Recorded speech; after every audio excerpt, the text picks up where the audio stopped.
చంద్రబాబు చెప్పేవన్నీ అబద్ధాలు, చేయగలిగినవి మాత్రమే మేనిఫెస్టోలో పెట్టామన్న సజ్జల.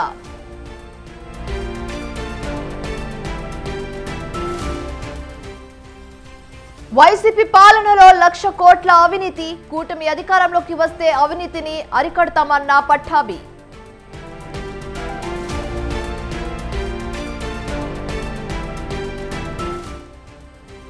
ఏపీలో కొనసాగుతున్న పెన్షన్ కష్టాలు, బ్యాంకుల వద్ద క్యూ కట్టిన పెన్షన్దారులు.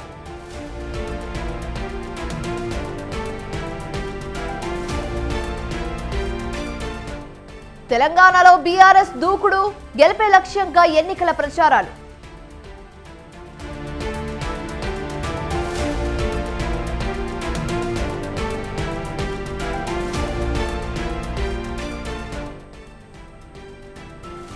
రాహుల్ ను ప్రధాని చేసేందుకు పాకిస్తాన్ తహతహలాడుతుంది. పాక్ మాజీ మంత్రి వ్యాఖ్యలపై ప్రధాని మోదీ ఫైర్.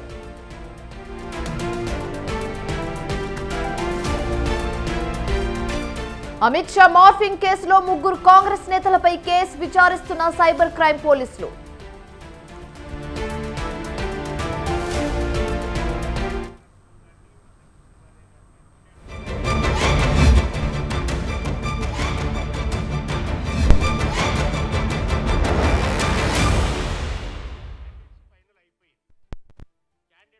తెలుగు రాష్ట్రాల్లో ఎన్నికల కోలాహలం నెలకొంది.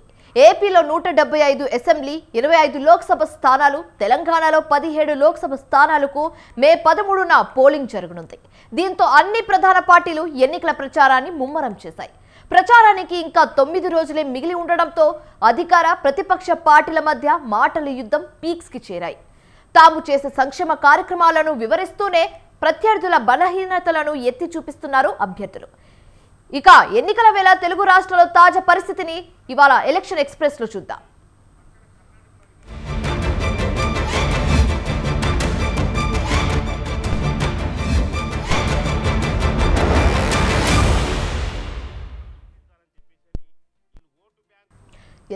మరో 11 రోజుల్లో సార్వత్రిక ఎన్నికలు జరగనున్నాయి. అన్ని పార్టీలు ప్రచారాన్ని హోరెత్తిస్తున్నాయి. ఇప్పటి వరకు ఒక లెక్క, ఇప్పుడు మరో లెక్క అన్నట్లుగా వైసీపీ మరింత దూకుడు పెంచింది. నిన్నటి వరకు మేమంతా సిద్ధం పేరుతో యాత్ర చేసిన వైసీపీ అధ్యక్షుడు సీఎం జగన్ గేర్ మార్చారు. నిన్నటి వరకు 3 నియోజకవర్గాల్లో మాత్రమే పర్యటించిన జగన్ రేపటి నుంచి 5 నియోజకవర్గాలను చుట్టేనున్నారు. మరోవైపు మేనిఫెస్టోలో ముఖ్యమైన అంశాలను ప్రతి ఇంటికి తీసుకెళ్లేందుకు మరో కొత్త కార్యక్రమానికి శ్రీకారం చుట్టింది వైసీపీ పార్టీ. పథకాల లబ్ధిదారులు, పేదలను తమ స్టార్ క్యాంపెయినర్లుగా ఎంపిక చేసింది. పేద వర్గాల నుంచి 12 మందిని స్టార్ క్యాంపెయినర్స్ గా ఎంపిక చేసి వారితోనే ప్రచారం చేస్తుంది.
ఇక ఇదే అంశానికి సంబంధించి మరింత తాజా సమాచారం మా ప్రతినిధి రమేష్ లైవ్ ద్వారా అందిస్తారు. రమేష్, చెప్పండి, AP CM Jagan election campaign లో ఒక కొత్త గేర్ మార్చినట్టుగా కనిపిస్తుంది. 12 మంది స్టార్ క్యాంపెయినర్స్ ని సెలెక్ట్ చేయడం జరిగింది అండ్ వారితోటే ప్రచారం చేస్తారని కూడా వినిపిస్తుంది. ఈ 12 మంది స్టార్ క్యాంపెయినర్స్ ని సెలెక్ట్ చేయడానికి గల కారణాలు ఏంటి అండ్ వీళ్ళ చేత ప్రచారం ఎప్పుడు చేయిస్తారు? మీ వద్ద ఉన్న పూర్తి సమాచారం ఏ విధంగా ఉన్నాయి రమేష్? ఏపీలో ఎన్నికల సమయం దగ్గర పడుతున్నటువంటి నేపథ్యంలో రాజకీయ పార్టీలు అన్ని కూడా వినూత్న ఎన్నికల ప్రచారానికి తెరలేపుతూ ఉన్నాయి. ముఖ్యంగా వైఎస్ఆర్ కాంగ్రెస్ పార్టీ ఈ విషయంలో మిగిలినటువంటి పార్టీల కంటే చాలా ముందుందని చెప్పుకోవచ్చు. ఇప్పటికే సీఎం జగన్మోహన్ రెడ్డి విస్తృతంగా ఎన్నికల ప్రచారంలో ప్రజల్లోకి వెళ్తున్నటువంటి పరిస్థితి. తాజాగా మరో కొత్త కార్యక్రమానికి కూడా వైఎస్ఆర్ కాంగ్రెస్ పార్టీ శ్రీకారం చుట్టింది. ఈ రోజు నుంచి జగన్ కోసం మేము సిద్ధం అనే ఈ కార్యక్రమం ఏదైతే ఉందో దాన్ని ఈ రోజు ప్రారంభించడం జరిగింది. ఇప్పటికే వైఎస్ఆర్ కాంగ్రెస్ పార్టీ ఎన్నికల మేనిఫెస్టోను కూడా రిలీజ్ చేయడం జరిగింది. ఎన్నికల మేనిఫెస్టోలో వచ్చే ఎన్నికల్లో వైఎస్ఆర్ కాంగ్రెస్ పార్టీ అధికారంలోకి వస్తే ఎలాంటి సంక్షేమ పథకాలు అందిస్తామనే అంశాలకు సంబంధించి సీఎం జగన్మోహన్ రెడ్డి మేనిఫెస్టోను విడుదల చేసినటువంటి పరిస్థితి కూడా ఉంది. ఈ మేనిఫెస్టోను ప్రజల్లోకి తీసుకువెళ్లేందుకు, అంటే ప్రతి గడపకు కూడా ఈ మేనిఫెస్టోను తీసుకెళ్లేందుకు జగన్ కోసం మేము సిద్ధం అనే ఒక కొత్త కార్యక్రమానికి శ్రీకారం చుట్టడం జరిగింది. దీనికి ప్రత్యేకంగా ఒక 12 మంది స్టార్ క్యాంపెయినర్స్ ను కూడా ఎంచుకోవడం జరిగింది. ప్రధానంగా రాజకీయ పార్టీలకు స్టార్ క్యాంపెయినర్స్ అంటే జాతీయ పార్టీలు అయితే జాతీయ నేతలు కావచ్చు, లేదంటే ఇతర పార్టీలు అయితే సినిమా స్టార్లను కానీ, లేదంటే ప్రముఖుల వ్యక్తులను ఎన్నికల్లోకి ప్రచారం చేయించడం, వారిని స్టార్ క్యాంపెయినర్స్ గా పిలుస్తున్నటువంటి పరిస్థితి. కానీ వైఎస్ఆర్ కాంగ్రెస్ పార్టీ దీనికి విభిన్నంగా కొత్తగా ఎవరైతే పేదలు ఉన్నారో, ఎవరైతే సంక్షేమ పథకాలు అందినటువంటి లబ్ధిదారులు ఉన్నారో వారినే స్టార్ క్యాంపెయినర్స్ గా ఎంచుకోవడం జరిగింది. మొత్తం 12 మంది స్టార్ క్యాంపెయినర్స్ ని వైఎస్ఆర్ కాంగ్రెస్ పార్టీ సెలెక్ట్ చేసుకోవడం జరిగింది. ఈ 12 మంది స్టార్ క్యాంపెయినర్స్ కూడా రాష్ట్ర ప్రభుత్వం అందిస్తున్నటువంటి సంక్షేమ పథకాలు అందుకుంటున్న వాళ్ళు కావచ్చు, అదేవిధంగా పేదలు మధ్యతరగతికి చెందిన వారి స్టార్ క్యాంపెయినర్స్ గా ఉన్నటువంటి పరిస్థితి కూడా ఉంది. ఈ స్టార్ క్యాంపెయినర్స్ అందరూ కూడా రాష్ట్ర వ్యాప్తంగా ఈ వైఎస్ఆర్ కాంగ్రెస్ పార్టీ ఎన్నికల మేనిఫెస్టోని ప్రజల్లోకి తీసుకెళ్లడంలో విస్తృతంగా రాష్ట్ర వ్యాప్తంగా పర్యటన చేయబోతున్నట్టు కూడా వైఎస్ఆర్ కాంగ్రెస్ పార్టీ ఇప్పటికే స్పష్టమైనటువంటి ప్రకటన కూడా చేసింది. ప్రధానంగా పేదలే తమ స్టార్ క్యాంపెయినర్స్, లబ్ధిదారులే తమ స్టార్ క్యాంపెయినర్స్, అదేవిధంగా వైఎస్ఆర్ కాంగ్రెస్ పార్టీకి సంబంధించినటువంటి కార్యకర్తలే స్టార్ క్యాంపెయినర్స్ అని సీఎం జగన్మోహన్ రెడ్డి మొదటి నుంచి కూడా పదే పదే చెప్తూ ఉన్నారు. ఇప్పుడు దాన్ని ఇంప్లిమెంట్ చేయడం కోసం జగన్ కోసం మేము సిద్ధం కార్యక్రమంలో ఈ స్టార్ క్యాంపెయినర్స్ ఎవరైతే ఉన్నారో వారిని సెలెక్ట్ చేయడం జరిగింది. ఈ 12 మంది కూడా వివిధ పథకాలకు సంబంధించి లబ్ధి పొందిన వారు. వీరందరూ కూడా ప్రజల్లోకి వెళ్ళినటువంటి సందర్భంలో తాము ఈ ప్రభుత్వం నుంచి ఏ విధంగా లబ్ధి పొందడం జరిగింది, తమ కుటుంబానికి ఏ విధంగా మేలు జరిగింది అనే అంశాలను ప్రజలకు వివరించబోతూ ఉన్నారు. ఉదాహరణకు ఒక కుటుంబంలో ఎవరైనా ఒకరు చదువుకోవడానికి రాష్ట్ర ప్రభుత్వం నుంచి అమ్మఒడి కింద 15,000 సాయం అందడం కావచ్చు, అదేవిధంగా ఆరోగ్యశ్రీలో వారికి 25 లక్షల వరకు ఏదైతే రాష్ట్ర ప్రభుత్వం వైద్య బిల్లులు చెల్లిస్తామని చెప్పిందో అవి అందుకోవడం కావచ్చు, లేదంటే ఫీజు రియంబర్స్మెంట్ ద్వారా చదువుకొని ఉన్నత ఉద్యోగాలు చేస్తున్నారు. ఇలాంటి వారందరికీ సంబంధించిన పేరెంట్స్ కావచ్చు, ఆ లబ్ధి పొందిన వాళ్ళు కావచ్చు, వీళ్ళందరూ కూడా స్టార్ క్యాంపెయినర్స్ గా ఉన్నారు. ఈ స్టార్ క్యాంపెయినర్సే రేపు ప్రజల్లోకి వెళ్ళి వైఎస్ఆర్ కాంగ్రెస్ పార్టీ మళ్ళీ ఎందుకు అధికారంలోకి రావాలి, వైఎస్ఆర్ కాంగ్రెస్ పార్టీ అధికారంలోకి వస్తే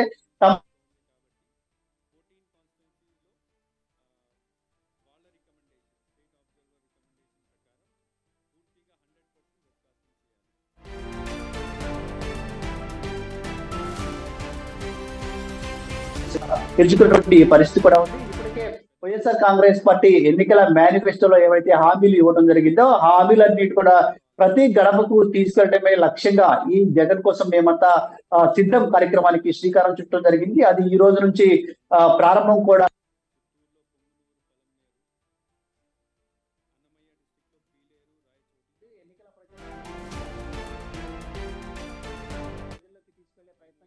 అదే సందర్భంలో తెలుగుదేశం పార్టీ ఏదైతే ఎన్నికల మేనిఫెస్టో ఇచ్చిందో ఆ మేనిఫెస్టోలోని అంశాలు అసలు అమలు చేయడానికి సాధ్యమవుతుందా లేదా అనే అంశాలను కూడా ఒకవైపు దూరంగా చెప్తూ ఉన్నారు. అంతేకాకుండా 2014 నుంచి 2019 మధ్య తెలుగుదేశం పార్టీ అధికారంలో ఉంది. అధికారంలో ఉన్నప్పుడు గతంలో వాళ్ళు ఇచ్చినటువంటి మేనిఫెస్టోను ఇంప్లిమెంట్ చేయడంలో ఎంతవరకు సఫలమయ్యారు, ఎందుకు విఫలమయ్యారు, అప్పుడు ఎందుకు మేనిఫెస్టోని అమలు చేయలేకపోయారు, ఇలాంటి అనేక అంశాలను సీఎం జగన్మోహన్ రెడ్డి ప్రజల్లోకి తీసుకెళ్తూ ఉన్నారు. ఇప్పుడు ఈ జగన్ కోసం మేము సిద్ధం కార్యక్రమం ద్వారా ప్రతి గడపకు కూడా వైఎస్ఆర్ కాంగ్రెస్ పార్టీ మేనిఫెస్టోను తీసుకెళ్లటం, వైఎస్ఆర్ కాంగ్రెస్ పార్టీకి మళ్ళీ ఎందుకు ఓటు వేయాలి, వైఎస్ఆర్ కాంగ్రెస్ పార్టీ అధికారంలోకి వస్తే తిరిగి ఎలాంటి సంక్షేమ కార్యక్రమాలను అందించబోతుందనే ప్రతి అంశాన్ని కూడా సౌరంగా ప్రజలకు వివరించే కార్యక్రమానికి అయితే వైఎస్ఆర్ కాంగ్రెస్ పార్టీ శ్రీకారం చుట్టింది. దానికోసమే జగన్ కోసం మేము సిద్ధం అనే ఒక కొత్త ప్రోగ్రామ్ కూడా ఎంచుకున్నటువంటి పరిస్థితి కూడా ఉంది. బూత్ లెవెల్ కమిటీస్ అన్ని కూడా ప్రతి ఇంటికి వెళ్తాయి, మేనిఫెస్టోను ప్రతి ఇంటికి తీసుకువెళ్తాయి. వైఎస్ఆర్ కాంగ్రెస్ పార్టీ ఏదైతే ఎన్నికల మేనిఫెస్టోలో వచ్చిందో ఆ మేనిఫెస్టోలోని అన్ని అంశాలను కూడా ప్రతి కుటుంబానికి సౌకర్యంగా వివరించడం జరుగుతుంది. అంతేకాకుండా గత ఎన్నికల మేనిఫెస్టోలో ఇచ్చినటువంటి హామీలను ఎంతవరకు అమలు చేస్తారనే అన్ని అంశాలను కూడా వారికి వివరించే ప్రయత్నం చేస్తుంది. ఇక స్టార్ క్యాంపెయినర్స్ విషయంలో కూడా వినూత్నంగా వైఎస్ఆర్ కాంగ్రెస్ పార్టీ అయితే ప్రయోగం చేస్తుందని చెప్పుకోవచ్చు. ముఖ్యంగా సంక్షేమ పథకాలు అందుకున్న వాళ్ళు పేదలనే స్టార్ క్యాంపెయినర్స్ గా వైఎస్ఆర్ కాంగ్రెస్ పార్టీ అధినేత జగన్మోహన్ రెడ్డి ఎన్నుకున్నారు. వారి ద్వారానే ఈ మేనిఫెస్టోను విస్తృతంగా ప్రజల్లోకి తీసుకెళ్లే ప్రయత్నం కూడా చేయబోతున్నారు. దీనికి సంబంధించి ఇప్పటికే కసరత్తు పూర్తయింది. ఈ కార్యక్రమం ప్రారంభం కూడా అయింది. ఈ రోజు నుంచి పార్టీకి సంబంధించిన శ్రేణులన్నీ కూడా ప్రతి గడపకు వెళ్లే ప్రయత్నం కూడా చేస్తూ ఉన్నాయి. గతంలోనే ఎమ్మెల్యేలు కావచ్చు, వైఎస్ఆర్ కాంగ్రెస్ పార్టీకి సంబంధించిన నేతలందరూ కూడా గడప గడపకు మన ప్రభుత్వం కార్యక్రమం ద్వారా ప్రజల వద్దకు వెళ్లారు. ఈ 5 ఏళ్ల కాలంలో వైఎస్ఆర్ కాంగ్రెస్ పార్టీ చేసినటువంటి అభివృద్ధి కార్యక్రమాలు, సంక్షేమ కార్యక్రమాలన్నింటినీ కూడా ప్రజలకు వివరించడం జరిగింది. ఇప్పుడు రానున్నటువంటి రోజుల్లో మళ్ళీ ఎన్నికల తర్వాత వైఎస్ఆర్ కాంగ్రెస్ పార్టీ అధికారంలోకి వస్తే చేయబోయేటువంటి సంక్షేమ కార్యక్రమాలను ప్రజల వద్దకు వివరించడం కోసం ఈ జగన్ కోసం మేము సిద్ధం అనే కార్యక్రమానికి శ్రీకారం చుట్టినటువంటి పరిస్థితి కూడా ఉంది. ఇతర పార్టీలు అయితే సెలబ్రిటీస్ ని స్టార్ క్యాంపెయినర్స్ గా సెలెక్ట్ చేసుకోవడం జరుగుతుంది. అయితే ఇప్పుడు వైసీపీ పార్టీని చూసుకుంటే ఫస్ట్ టైం వీళ్ళు సాధారణ మనుషుల్ని అంటే లబ్ధి పొందుతున్న మనుషుల్ని తీసుకొని వీళ్ళు స్టార్ క్యాంపెయినర్స్ గా సెలెక్ట్ చేసుకోవడం జరిగింది. అయితే వీళ్ళతో ఎంతవరకు లబ్ధి పొందే అవకాశం ఉందని అనుకుంటున్నారు వైసీపీ పార్టీ వాళ్ళు? అంటే వైఎస్ఆర్ కాంగ్రెస్ పార్టీ మొదటి నుంచి చెప్తుంది మేము పేదల పక్షపాతి ప్రభుత్వం, మాది పేదల పక్షపాత పార్టీ అని కూడా చెప్తూ ఉంది. ఒకవైపు టీడీపీ, జనసేన లాంటి పార్టీలకు సినిమా స్టార్లు స్టార్ క్యాంపెయినర్లుగా ఉన్న, మరోవైపు భారతీయ జనతా పార్టీకి నరేంద్ర మోడీ లాంటి వాళ్ళు స్టార్ క్యాంపెయినర్స్ గా ఉన్నప్పటికీ కూడా తాము ఎక్కడా స్టార్ క్యాంపెయినర్స్ నో పెద్ద పెద్ద నాయకులను నమ్ముకోలేదు, కేవలం ప్రజలను నమ్ముకున్నాము, తాము చేస్తున్నటువంటి సంక్షేమాన్ని, అభివృద్ధి కార్యక్రమాన్ని నమ్ముకున్నాము, ఈ కార్యక్రమాలే తమకు వచ్చే ఎన్నికల్లో ఓట్లు తీసుకొచ్చి పెడతాయి అనే అంశాన్ని కూడా పదే పదే చెప్తున్నారు. సో ఇప్పుడు కూడా ఈ పేద సామాజిక వర్గాల నుంచి తీసుకున్నటువంటి స్టార్ క్యాంపెయినర్స్ ద్వారానే ప్రజల్లోకి వెళ్ళాలి. అదేవిధంగా వీళ్ళు ఏ విధంగా లబ్ధి పొందారనే విషయాలను ప్రజలకు వివరించినటువంటి సందర్భంలో ప్రజలు కూడా దీనికి బాగా కనెక్ట్ అయ్యే అవకాశం ఉంటుంది. కాబట్టి ఖచ్చితంగా ప్రజలందరూ కూడా మళ్ళీ తిరిగి వైఎస్ఆర్ కాంగ్రెస్ పార్టీకి పట్టం కడతారనే అభిప్రాయంతో వైఎస్ఆర్ కాంగ్రెస్ పార్టీ ఉంది. అందుకే ఈ పేద వర్గాలకు సంబంధించిన వాళ్ళను, అదేవిధంగా సంక్షేమ పథకాలు అందుకున్న వాళ్ళని స్టార్ క్యాంపెయినర్స్ గా ఎంచుకోవడం జరిగింది. Right. Thank you Ramesh. Thanks for the updates.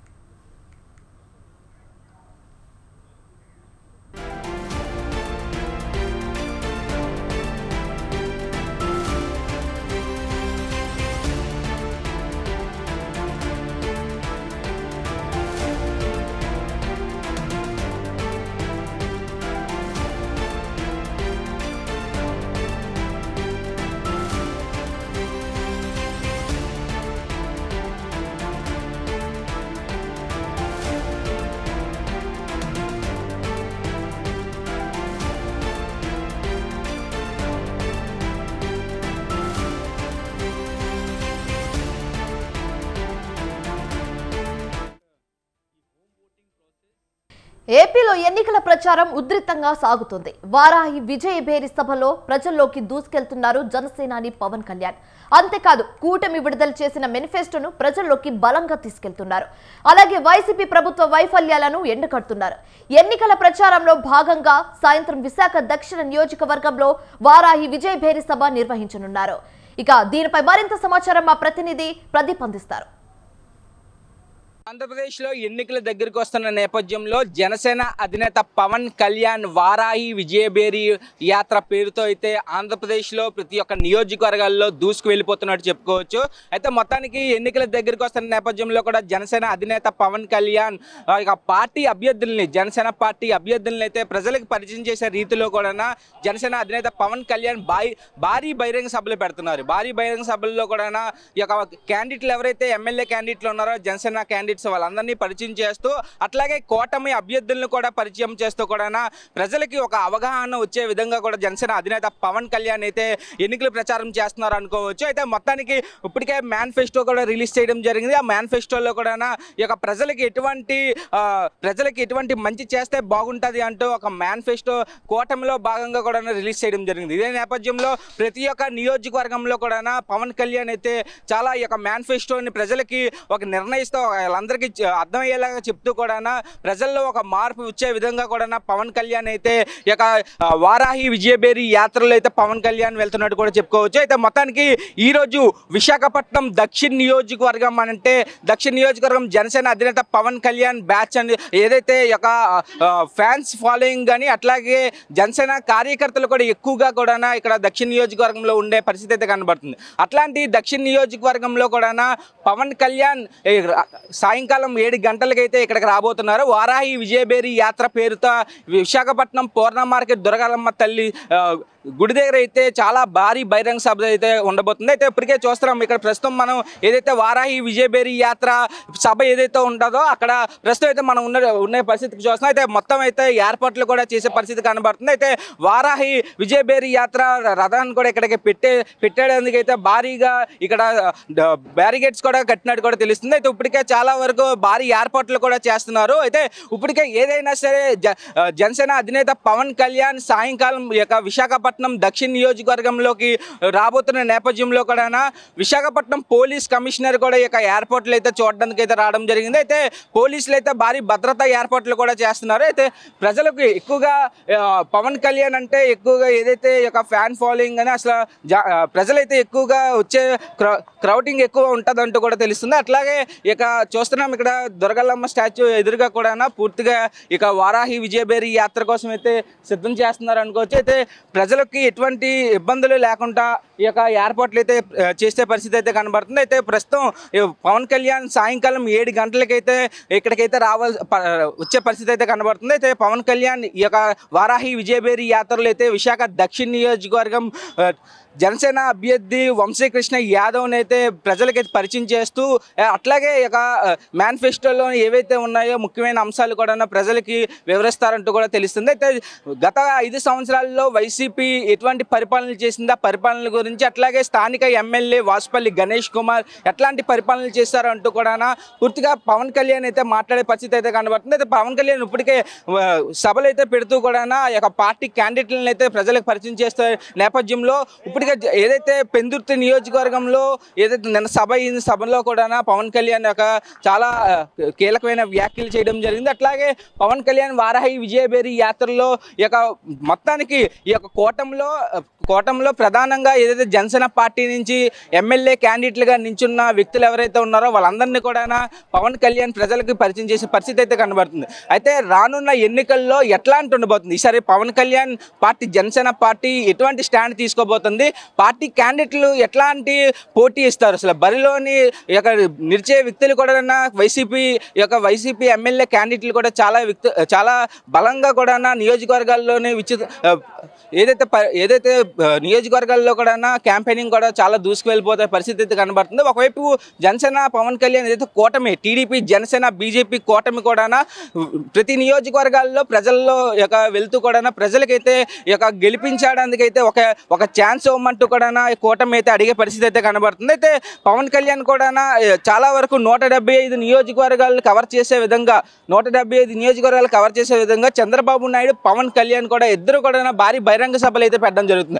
కొన్ని నియోజకవర్గాల్లో అయితే ఏదైతే జనసేన పార్టీ క్యాండిడేట్స్ ఎవరైతే ఉన్నారో వాళ్ళ దగ్గరికి అయితే వచ్చి పవన్ కళ్యాణ్ వారాహి విజయబేరి యాత్ర పేరుతో కూడా వాళ్ళనైతే ప్రజలకి మరింత వేగా కూడా ప్రజలు మనసుల్లోకి వెళ్ళే విధంగా కూడా పవన్ కళ్యాణ్ పరిచయం చేసి కూడా పవన్ కళ్యాణ్ ఎక్కడి నుంచి మేనిఫెస్టో అసలు ఈ యొక్క నియోజకవర్గం ఎట్లాంటి అభివృద్ధి చేస్తుంది అసలు పవన్ కళ్యాణ్ పార్టీ జనసేన పార్టీని ఇక్కడ గెలిపిస్తే ఎట్లాంటి రానున్న రోజుల్లో అభివృద్ధి ఉంటుంది అంటూ కూడా పవన్ కళ్యాణ్ ఇప్పటికే భారీ బహిరంగ సభల్లో అయితే చెప్పే పరిస్థితి కనబడుతుంది. అయితే ఈరోజు సాయంకాలం విశాఖపట్నం దక్షిణ నియోజకవర్గంలో అయితే 7 గంటల సమయంలో పవన్ కళ్యాణ్ వారాహి విజయబేరి యాత్ర పేరుట భారీ బహిరంగ సభ అయితే సాయంకాలం 7 గంటలకైతే ఉండే పరిస్థితి అయితే కనబడుతుంది. ఇప్పటికే కార్యకర్తలు కానీ అభిమానులు కానీ తరలి వస్తున్నారు. అయితే జనసేన అధినేత పవన్ కళ్యాణ్ వంశీకృష్ణ యాదవ్ని ఒక కోటంలో ఏదైతే దక్షిణ నియోజకవర్గంలో ఎమ్మెల్యే అభ్యర్థిగా నిలిచిపెట్టిన నేపథ్యంలో కూడా ఎట్లాంటి ప్రజలకి ఒక మేనిఫెస్టో చెప్తూ కూడా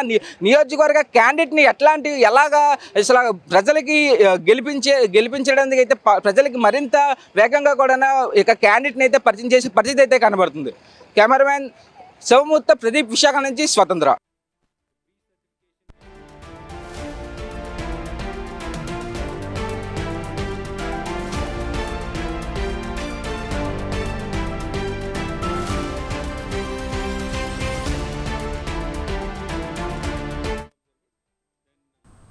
కేంద్ర మంత్రి అమిత్ షా మార్ఫింగ్ కేసు తెలంగాణలో ప్రకంపనలు సృష్టిస్తుంది.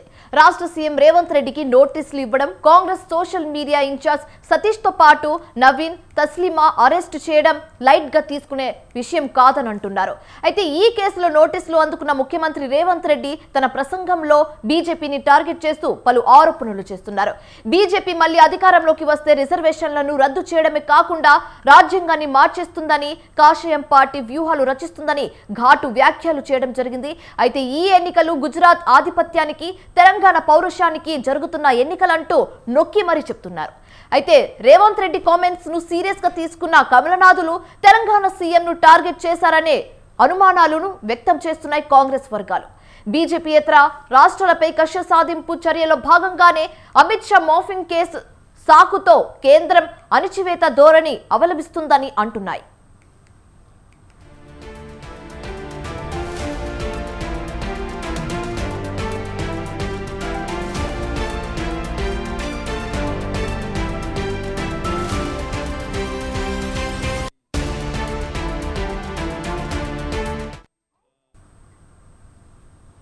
ఇక ఇదే అంశానికి సంబంధించి మరింత తాజా సమాచారం మా ప్రతినిధి విశాల్ లైవ్ ద్వారా అందిస్తారు. విశాల్, చెప్పండి, సీఎం రేవంత్ రెడ్డి మీద కేసు పెట్టడం అండ్ నోటీసులు పంపడం జరిగింది. అయితే బీజేపీయేతర రాష్ట్రాలపై కక్ష సాధింపు చర్యల్లో భాగంగా ఈ నోటీసులు పంపడం జరిగిందా? మీ వద్ద ఉన్న పూర్తి సమాచారం ఏ విధంగా ఉన్నాయి? రైట్, తెలంగాణలో ఎండలే కాదు రాజకీయాలు కూడా వేడెక్కుతున్నాయి. మరికొద్ది రోజులు మాత్రమే తెలంగాణ పోలింగ్కి సమయం ఉండడంతో రాజకీయాలలో ప్రధాన అంశాలన్నీ కూడా చర్చనీయాంశంగా మారాయి. ముఖ్యంగా ప్రతిపక్షాలను అణగదొక్కడమే లక్ష్యంగా కేంద్రంలో ఉన్న బీజేపీ ప్రతిపక్షాలను ప్రచారం చేయకుండా అడ్డుకుంటుందని అటు బీఆర్ఎస్, కాంగ్రెస్ పార్టీల నాయకులు విమర్శిస్తున్నారు. ముఖ్యంగా రిజర్వేషన్లకు సంబంధించి అమిత్ షా రిజర్వేషన్లకు సంబంధించి చేసిన వ్యాఖ్యలు గత కొన్ని రోజులుగా అటు సోషల్ మీడియాలో అదేవిధంగా దేశవ్యాప్తంగా ఎంతో చర్చనీయాంశంగా మారాయి. ఒక దశలో ఈ రిజర్వేషన్ అంశం ఎక్కడ తమకు బెడిసి కొడుతుందో లేదా దీంతో తమ ఓటు బ్యాంక్ ఎక్కడ కోల్పోతుందో అన్న ఒక ఉలికిపాటు కూడా బీజేపీ నాయకుల నుంచి వ్యక్తమైంది. ఇక ఆ డ్యామేజ్ని కప్పిపుచ్చుకోవడానికి బీజేపీయే ఎవరైతే ఈ రిజర్వేషన్ గురించి మాట్లాడే ప్రతిపక్ష నాయకులు వారి మీద కేసులు పెడుతూ అదేవిధంగా నోటీసులు ఇస్తూ వారిని భయభ్రాంతులకు గురి చేస్తూ ప్రచారాలు చేయకుండా అడ్డుకునే ప్రయత్నాలు చేస్తుందని కూడా ప్రతిపక్షాలు విమర్శిస్తున్నాయి. అందులో భాగంగానే అమిత్ షా ఏవైతే గతంలో చేసిన రిజర్వేషన్కి సంబంధించిన వ్యాఖ్యలను సీఎం రేవంత్ రెడ్డి, ప్రస్తుత తెలంగాణ సీఎం రేవంత్ రెడ్డి తన ఖాతా నుంచే ఆ ఫేక్ వీడియో అనేది సర్క్యులేట్ అయ్యింది కాబట్టి అతని మీద యాక్షన్ తీసుకోవాల్సిందిగా ఢిల్లీ పోలీసులకు అంటే బీజేపీయే చెప్పిందన్నట్టు కూడా కాంగ్రెస్ పార్టీ నాయకులు చెప్తున్నారు. ఇప్పటికే ఢిల్లీ పోలీసులు గాంధీ భవన్కు చేరుకున్నారు. గాంధీ భవన్ చేరుకొని అక్కడ నోటీసులు అందించడం జరిగింది. రేవంత్ రెడ్డిని విచారణకు కూడా రావాలని కూడా కోరారు. కానీ ఇప్పటి ఎన్నికల ప్రచారంలో ఉన్న కారణంగా తాను ఢిల్లీకి రాలేనని, తాను విచారణకు హాజరు కాలేనని, మరో 4 వారాల పాటు కూడా తనకు సమయం ఇవ్వాల్సిందిగా సీఎం రేవంత్ రెడ్డి ఢిల్లీ పోలీసులను కోరారు. అయితే మిగిలిన ఎవరైతే సోషల్ మీడియాకు సంబంధించిన కాంగ్రెస్ పార్టీ నుంచి సోషల్ మీడియా వర్కర్స్గా పనిచేస్తున్న వారిని మాత్రం విచారణకి ఈ నెల 5న రావాల్సిందిగా ఢిల్లీ పోలీసులు కోరారు. అయితే ఈ విషయంలో తాము లీగల్గానే ముందుకెళ్తామంటూ కూడా అటు కాంగ్రెస్ పార్టీ చెప్పుకుంటూ వస్తుంది. ముఖ్యంగా రిజర్వేషన్లకు సంబంధించి అంటే ఇప్పుడు 2023లో అమిత్ షా ఈ రిజర్వేషన్ల గురించి ముఖ్యంగా మాట్లాడడం జరిగింది. రాజ్యాంగ విరుద్ధంగా ముస్లింలకు అందుతున్న రిజర్వేషన్లను తాము 3వ సారి అధికారంలోకి వచ్చినాక తొలగిస్తామని అప్పట్లో కేంద్ర హోంమంత్రి అమిత్ షా తెలంగాణ చేవెళ్ల వేదికగా అనడం జరిగింది. అయితే ఈ వీడియోని కొంత మార్ఫింగ్ చేస్తూ కాంగ్రెస్ సంబంధించిన వాళ్ళే దీన్ని మార్ఫింగ్ చేసేసి ఎడిటింగ్ చేసేసి మొత్తం ఎస్సీ, ఎస్టీ, ఓబీసీ అందరికీ, బీసీ అందరికీ కూడా రిజర్వేషన్ తొలగిస్తామన్నట్టుగా తీసుకెళ్ళిందన్నట్టు కూడా బీజేపీ నాయకులు ఆరోపిస్తున్నారు. ఇప్పటికే దీనికి సంబంధించి కూడా తెలంగాణ కాంగ్రెస్ పార్టీకి నోటీసులు కూడా అందాయి. అయితే ఈ సర్క్యులేషన్ కాస్త దేశవ్యాప్తంగా దుమారం రేపడము, చివరికి ఆర్ఎస్ఎస్ చీఫ్ మోహన్ భగవత్ సైతం కూడా తాము రిజర్వేషన్లకి వ్యతిరేకం కాదు, సమాజంలో అసమానతలు ఉన్నంత వరకు కూడా ఈ రిజర్వేషన్లను కొనసాగించాల్సిన అవసరం ఉందని కూడా ఆర్ఎస్ఎస్ చీఫ్ మోహన్ భగవత్ కూడా చెప్పాల్సిన పరిస్థితి ఏర్పడింది. ఇప్పటికీ ఆ దిద్దుబాటు చర్యలను ఏదైతే డ్యామేజ్ అవుతుందని బీజేపీ భావిస్తుందో ఆ దిద్దుబాటు చర్యల్లో భాగంగా సీఎం రేవంత్ రెడ్డికి నోటీసులు ఇవ్వడంతో పాటు అదేవిధంగా కేసీఆర్ని కూడా 2 రోజుల పాటు ప్రచారం చేయకుండా అడ్డుకుందని అటు ప్రతిపక్ష బీఆర్ఎస్ కానీ కాంగ్రెస్ పార్టీ నాయకులు కానీ అంటున్నారు. Right, thank you Vishal, thanks for the updates.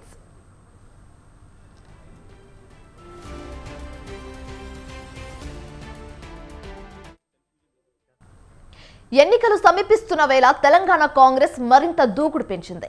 రేపు తెలంగాణ కోసం ప్రత్యేకంగా రూపొందించిన కాంగ్రెస్ మేనిఫెస్టో రిలీజ్ చేయనున్నారు ఆ పార్టీ నేతలు.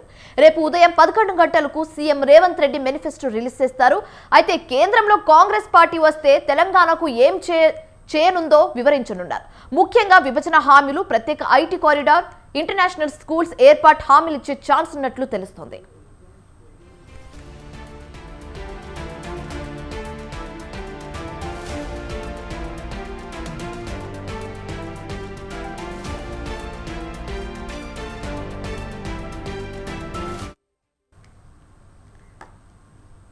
ఇక ఇదే అంశానికి సంబంధించి మరింత తాజా సమాచారం మా ప్రతినిధి రాజు లైవ్ ద్వారా అందిస్తారు. రాజు, చెప్పండి, తెలంగాణ కాంగ్రెస్ పార్టీ రేపు ఒక కొత్త మేనిఫెస్టో రిలీజ్ చేయబోతుంది తెలంగాణ ప్రజల కోసం. ఒకవేళ కాంగ్రెస్ పార్లమెంట్ సభలో గెలిస్తే అధికారంలోకి వస్తే తెలంగాణ ప్రజల కోసం ఒక కొత్త హామీని, కొత్త మేనిఫెస్టోని రిలీజ్ చేయబోతున్నారు. అయితే దీనికి సంబంధించి ఐటీ కారిడార్, ఇంటర్నేషనల్ స్కూల్స్ హామీలు కూడా ఇచ్చే ఛాన్సెస్ ఉంది. ఇంకెలాంటి అంశాలకి సంబంధించి హామీలు ఇచ్చే ఛాన్సెస్ ఉంది? రైట్ శివాని, రానున్న పార్లమెంటు ఎన్నికల్లో అత్యధిక స్థానాలు కైవసం చేసుకునేందుకు కూడా కాంగ్రెస్ పార్టీ తీవ్రంగా శ్రమిస్తూ ఉంది. అందులో భాగంగానే ఏఐసిసి ఇటీవల 5 న్యాయ్ 25 గ్యారంటీస్ పేర్లతో మేనిఫెస్టోను విడుదల చేసింది. అందులో భాగంగానే ఆ మేనిఫెస్టోను 5 న్యాయ్ 25 గ్యారంటీని తెలుగులో అనువాదిస్తూ ఏప్రిల్ 6వ తేదీన తుక్కుగూడ వేదికగా కాంగ్రెస్ పార్టీకి తెలంగాణలో కలిసి వచ్చినటువంటి తుక్కుగూడ బహిరంగ సభ వేదికగా కూడా రాహుల్ గాంధీ విడుదల చేయడం జరిగింది. అయితే దీంతో పాటుగానే కేంద్రంలో అటు కాంగ్రెస్ పార్టీ అధికారంలోకి వస్తే ఏం చేయనుంది తెలంగాణకు అనేటటువంటి అంశాలను కూడా ఒక మేనిఫెస్టోను తెలంగాణకు కాంగ్రెస్ పార్టీ ప్రత్యేకమైనటువంటి మేనిఫెస్టోను విడుదల చేస్తూ కూడా రేపు ఉదయం 11 గంటలకు TPCC chief CM Revanth Reddy Gandhi Bhavan వేదికగా తెలంగాణకు కాంగ్రెస్ పార్టీ అధికారంలోకి వస్తే, సెంట్రల్లో అధికారంలోకి వస్తే ఏమేం చేయబోతా ఉంది అనేటటువంటి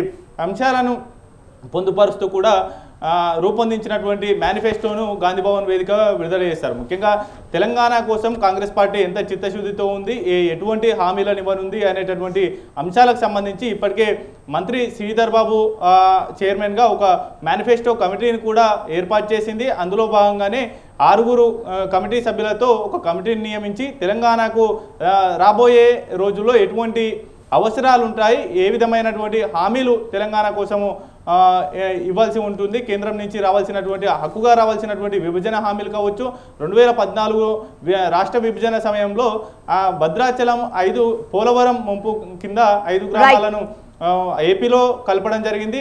వాటిని తెలంగాణకు తిరిగి ఇచ్చేయడం, ఐటీ కారిడార్లు, అలాగే నవోదయ పాఠశాల పెంపు, కేంద్రీయ విద్యాలయాలు, అలాగే స్పోర్ట్స్ యూనివర్సిటీ, దీంతో పాటుగానే సాంస్కృతిక విశ్వవిద్యాలయం, ఇటువంటి అంశాలతో పాటు ఐటీ కారిడార్లు, అలాగే ఫ్లైఓవర్లు, ఇతర నిర్మాణాలతో పాటు పూర్తి స్థాయిలో అటు మేడారం తెలంగాణలోనే కాక దేశంలోనే అతిపెద్ద గిరిజన జాతరగా విలసిల్లుతున్నటువంటి మేడారం జాతరకు జాతీయ హోదాతో పాటు పాలమూరు రంగారెడ్డి ఎత్తిపోతల పథకానికి ఆ ప్రాజెక్టు కూడా జాతీయ హోదా కల్పిస్తామనేటటువంటి హామీలను కూడా పూర్తి స్థాయిలో అమలు చేస్తామనే విధంగా కూడా ఈ యొక్క మేనిఫెస్టోలో రేపు ఉదయం 11 గంటలకు ఈ అంశాలను పొందుపరుస్తూ రేపు విడుదల చేయనున్నారు. కాంగ్రెస్ పార్టీ అధికారంలోకి వస్తే రేపు తెలంగాణకు ఎటువంటి హామీలు ఇవ్వనుంది, ఎటువంటి భరోసా ఇవ్వనుంది, కేంద్రం నుంచి ఎటువంటి హామీలు ఉండనున్నాయి అనేటటువంటి అంశాలతో సీఎం రేవంత్ రెడ్డి రేపు ఉదయం గాంధీ భవన్ లో ఈ యొక్క మేనిఫెస్టోను విడుదల చేయనున్నారు. Shivani, right, thank you Raju.